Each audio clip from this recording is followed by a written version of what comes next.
ईश्वर का दुख और नूह का जहाज। लोगों की बुराई और ईश्वर का दुख। जब पृथ्वी पर लोग बढ़ने लगे तो उनके बीच कई सुंदर लड़कियों और लड़कों का जन्म हुआ। ईश्वर के पुत्रों ने इन युवतियों को देखा और उन्हें पसंद किया। उन्होंने जो चाहे वही शादी कर ली। ईश्वर ने देखा और कहा, मानव मेरे आत्मा की शक्ति से अधिक लंबे समय तक नहीं रह पाएंगे। उनका जीवन केवल 120 वर्ष का होगा। तब पृथ्वी पर नफिलस, महाबली लोग थे। वे ईश्वर के पुत्रों और मानवों के मिलन से जन्मे थे। वे प्राचीन समय के बहुत शक्तिशाली लोग थे। ईश्वर ने देखा कि मानवों की बुराई बहुत बढ़ गई है और उनके दिल में हमेशा केवल बुराई की सोच रहती है।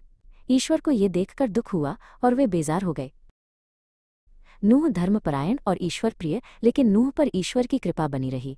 नूह एक धर्मपरायण व्यक्ति था। वो ईश्वर के साथ चलने वाला और सही राह पर रहने वाला था। उसके 3 बेटे थे, शेम, हम और याफेत। ईश्वर ने पृथ्वी की बुराई देखी और निश्चय किया कि उसे जल प्रलय के माध्यम से साफ करना होगा।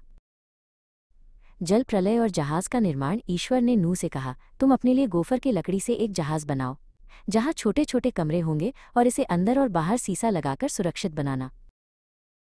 आकार, लंबाई 300 हाथ, चौड़ाई 50 हाथ, ऊंचाई 30 हाथ। जहाज में 3 मंजिलें बनाओ और प्रत्येक मंजिल में खिड़कियां रखो, और एक द्वार बनाओ ताकि तुम और तुम्हारा परिवार सुरक्षित रह सके।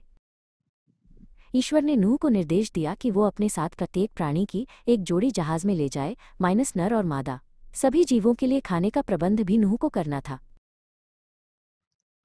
नूह ने ईश्वर की आज्ञा के अनुसार सब कुछ किया और इस प्रकार वो और उसके परिवार के साथ हर जीव सुरक्षित रह गया।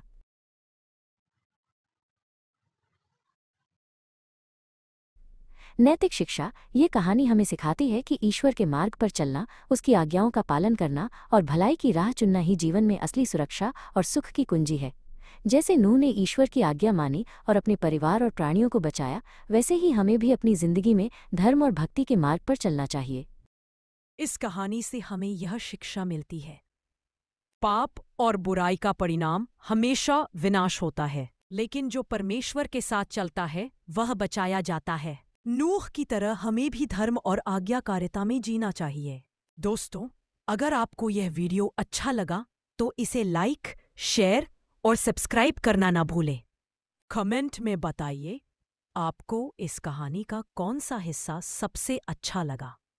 और हाँ, आगे की कहानी नूह की नाव और बाढ़ यानी पार्ट 2 जरूर देखना।